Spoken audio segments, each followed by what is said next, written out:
Alright, Bismillahirrahmanirrahim. Assalamualaikum warahmatullahi wabarakatuh. Hello everyone, my name is Insan Aulia, and in this video, me and my friends Muhammad Sulthoni and also Akhmad Zaini from the group 2, we're gonna be explaining a little bit about some special kinds of languages called Pigeons and Creoles. Stay tuned.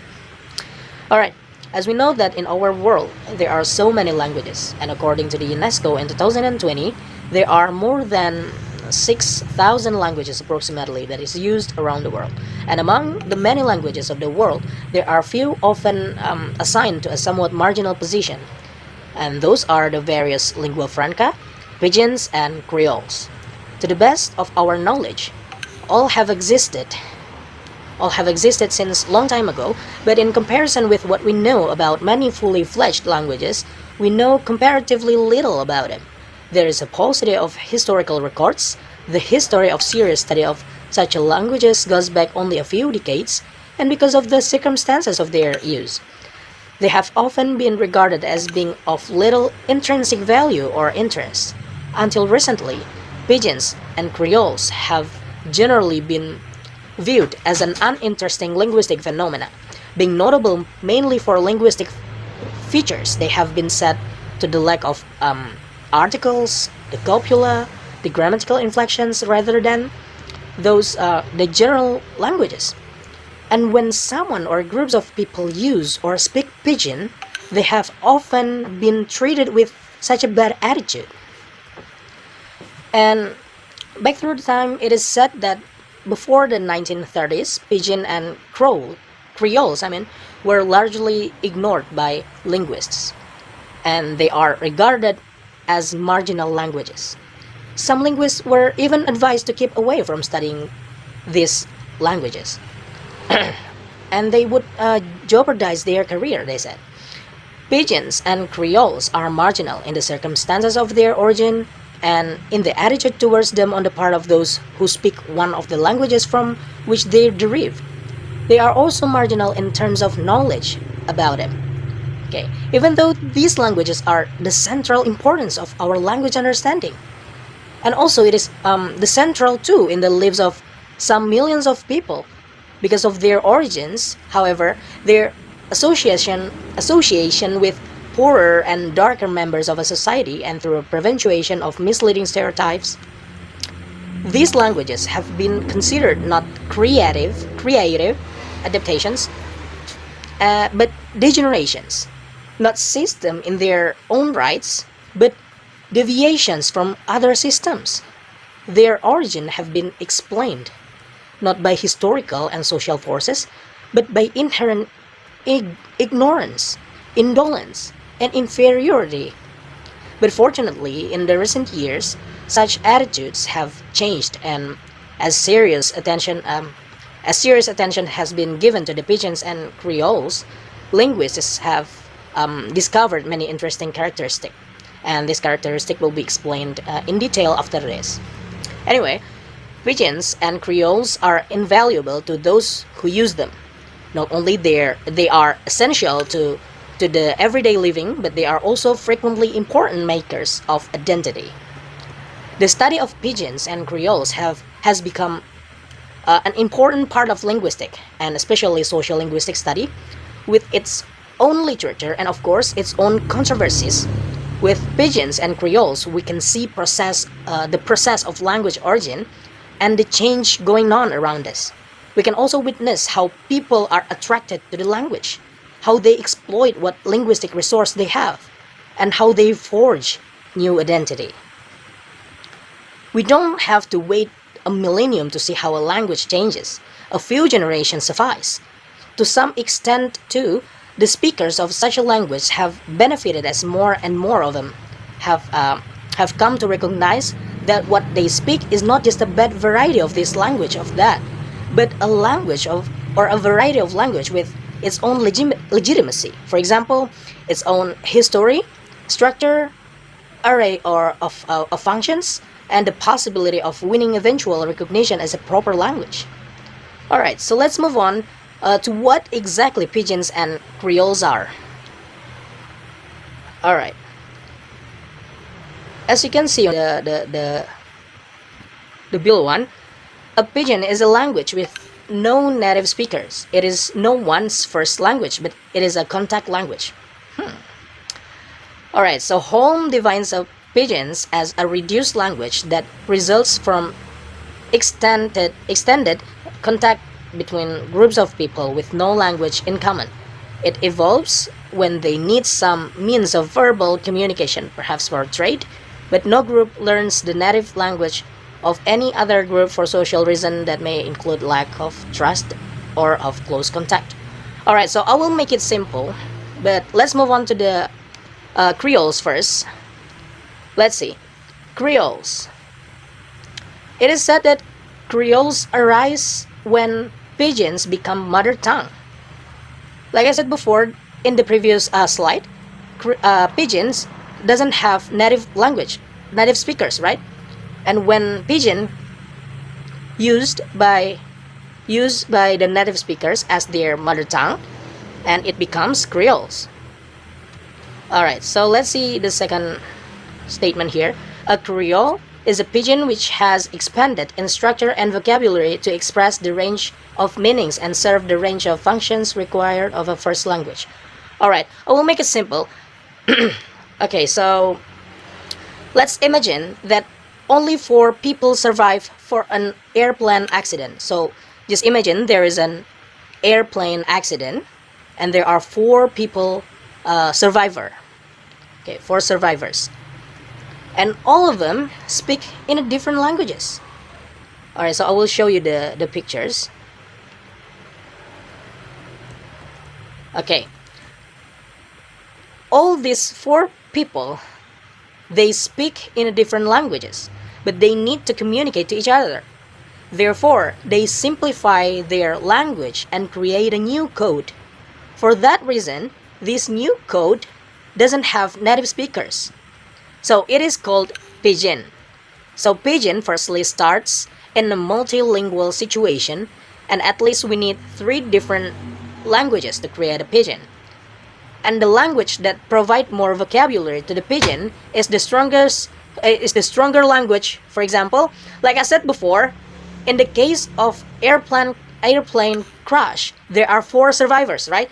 Say on the left side, one speaks Chinese, for example, and the second speaks English, and the third, she speaks Japanese, for example, and the another one speaks Indonesia. So which one is the strongest one? I know you know it. It would be English, right? So imagine that after a certain time, the survivor fall in love and start to make honey and has babies. So because their lingua franca is that Pigeon, right? They are going to teach it to their kids. To whom who don't know what lingua franca is the language used by people whose mother tongue are different in order to facilitate the communication between them. Say Indonesia. Indonesian citizens are many, right? And there are hundreds of languages that are used in this single country. In that case, in order to integrate us, Indonesia establishes Bahasa Indonesia as its lingua franca, right? Okay, back to the babies. Because of their parents' lingua franca is the Pigeon, so they will learn the Pigeon as their first language.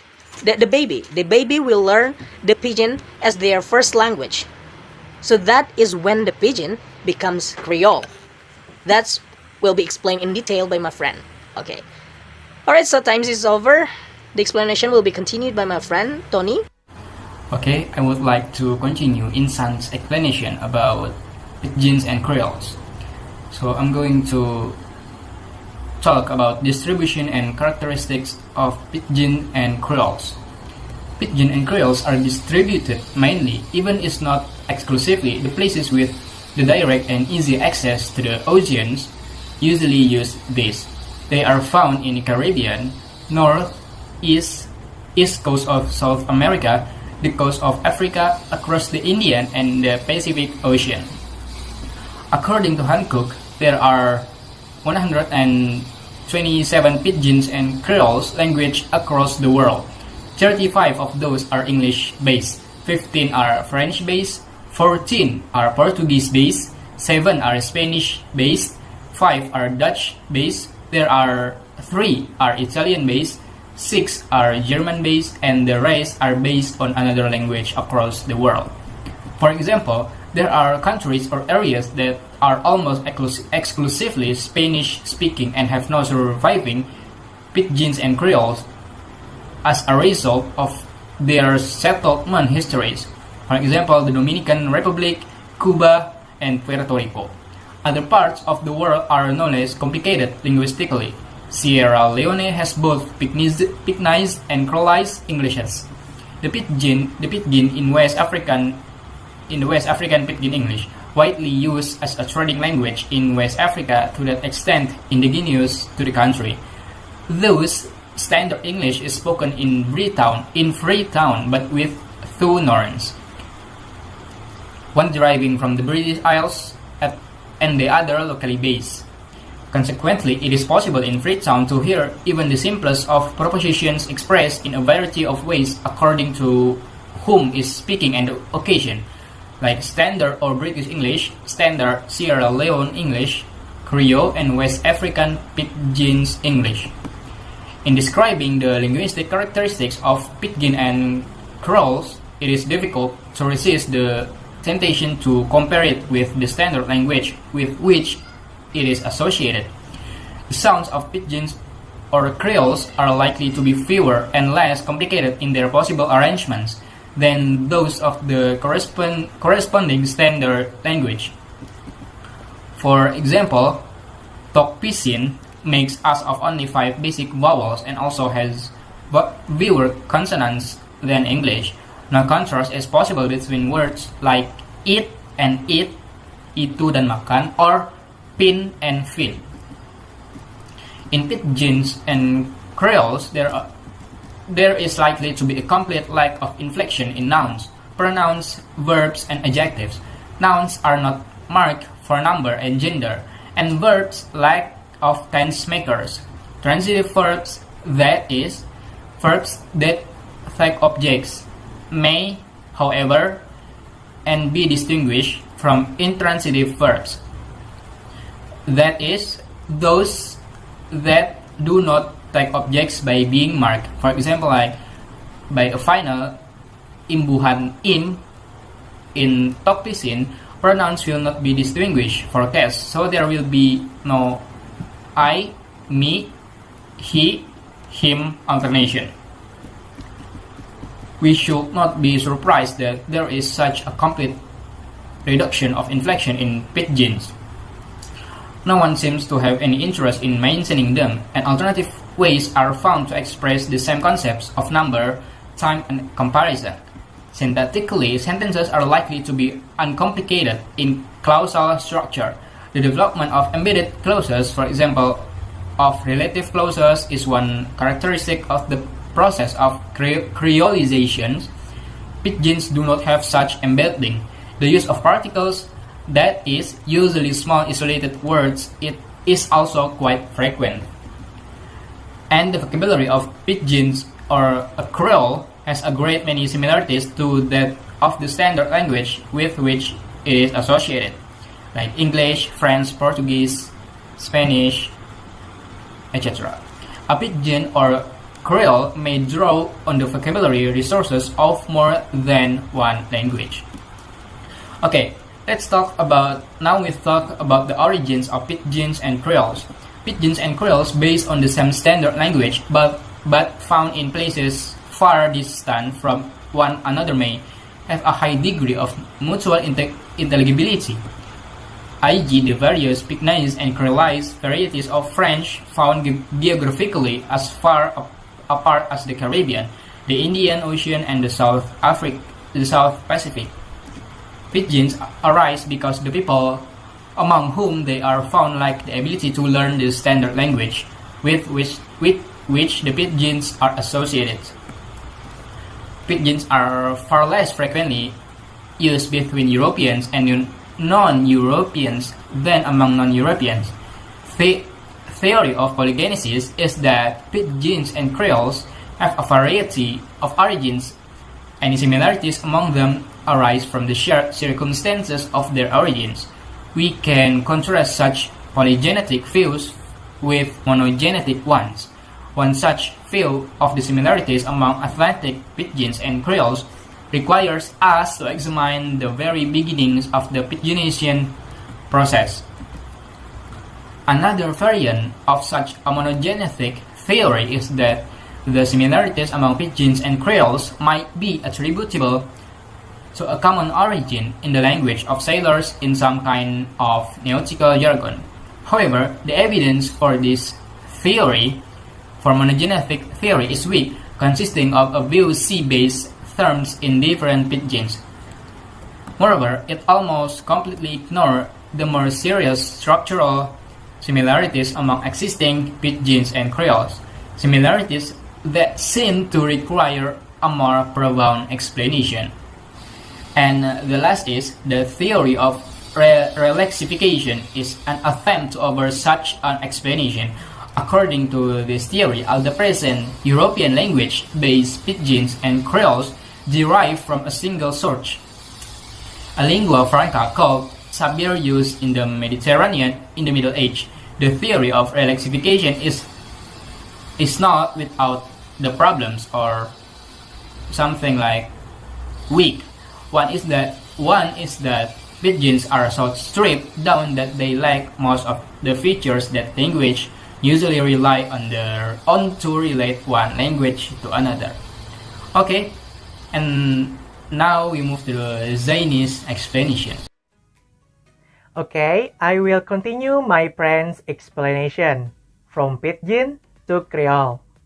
In a multi-ethnic society where different groups speak different languages but are required to communicate on account of trade or any other necessity, there is often the birth of a common language that is composed of words from several languages spoken by the population.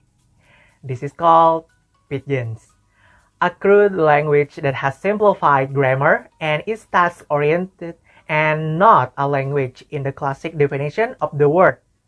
A Pidgin is often a necessity when two groups come in contact with each other and this group do not have a common language. A Pidgin never develops as a full-fledged language past a certain stage of development. It does give birth to a Creole language. Creole is a language that is developed as a result of mixing of two languages. And many believe that when children adopt a Pidgin as their primary language of communication, it develops and becomes a Creole. Adults develop Pidgin as a tool for communication, but children adopt it as their primary language and develop it as a Creole. Creole develops as a result of extended contact between two different groups of people having different languages of their own. Creole becomes a standard language in its own right. Pidgins are non-native lingua franca, while Creoles have native speakers. So generally acknowledge that Pidgins is almost involved in the earliest stage of Creole.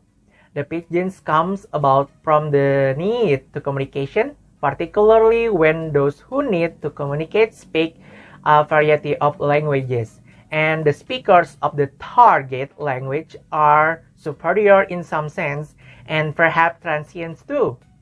Not every Pidgin eventually become a Creole because undergoes the process of Creolization.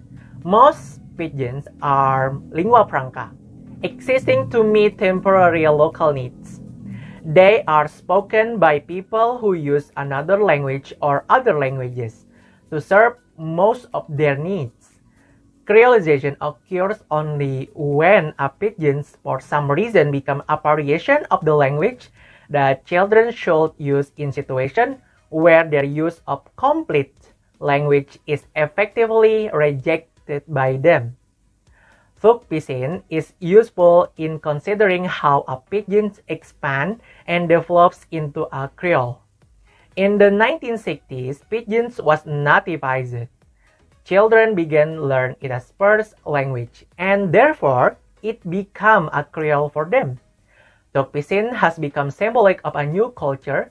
It is now used in many entirely new domains like government, religion, agriculture, and aviation. Aitchison, 1991, note what is happening to Tok Pisin. She pointed out 4 kinds of change. One of these is that people speak Creoles faster than Pidgins and they do not speak word by word. Processes of assimilation and reduction can be seen at work in Tok Pisin like this. Ma belong me. It means my husband becomes Mam blow me. A second change is the expansion of vocabulary resources. New shorter words are formed so that paidman or fighter exists alongside man belong paid. Man of fight. A third change is the development of a tense system in the verbs. Been is used as a past time marker, and by from by or by and by is the future time marker. And the last point is Hall 1966 has observed that the type of linguistic change and mechanism involved in sound change analogy borrowing of a various kind are the same for Pidgins and the Creoles as they are for all other languages. Pidgins can be identified at given time by linguistic and social criteria. A Creole can only be identified by historical criteria, that is, if we know that Pidgins arise from a Pidgins. Creole can be associated with other dominant or superordinate languages, and Creole or post-Creole continuum may appear too. For example, English-based Creole can develop several varieties if it comes into contact with Standard English. Standard English may more and more influence them so that some varieties will come to resemble Standard English. This process has become known as decolonization. The Creel Continuum is Guyanese English. Bickerton, 1975, he used the term acrolect to refer to learn Guyanese English, a variety that differs slightly from other types of Standard English. And he used the term basileik to refer to varieties as the other extreme, the continuum varieties, most incomprehensible to standard speakers, perhaps even incomprehensible. Mesolaic are intermediate varieties. One important characteristic of these intermediate mesolaic is that they blend into one another to fill the space between the acrolaic and the basileik. Bickerton cites also 1958 show how the following Guyanese varieties of the Standard English sentence may be pronounced in the various parts of the continuum. You can see the picture. The first 3 varieties, number 1, 2, 3, exemplify middle-class usage and are typical acrolaic forms.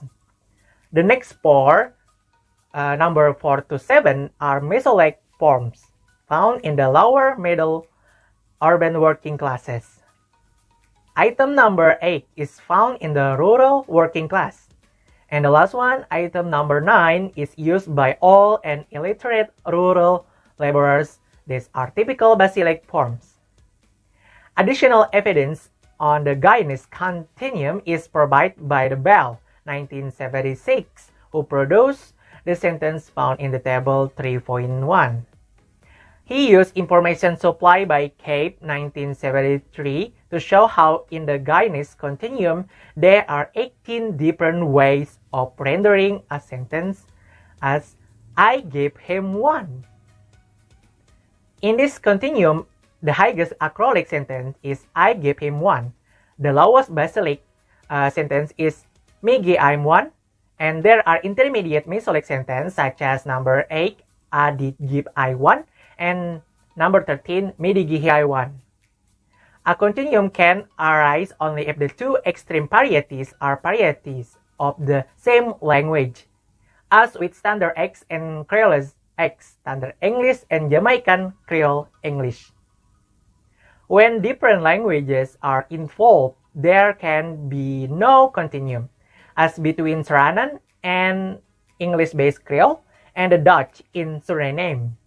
If the total society is highly stratified, so that there is little or no contact between groups speaking Creole and superordinate varieties, and or if these two varieties have separate and distinct function in community life, then there will be no continuum. The different linguistic situation in Jamaica and Haiti will therefore suggest that social situation in these countries are very different. As Lepage and Tabaret-Keller 1985 reject the idea of the continuum as being altogether too simplistic, they claim that it results from simplifying and manipulating data rather than trying to confirm the evidence in all its complexity.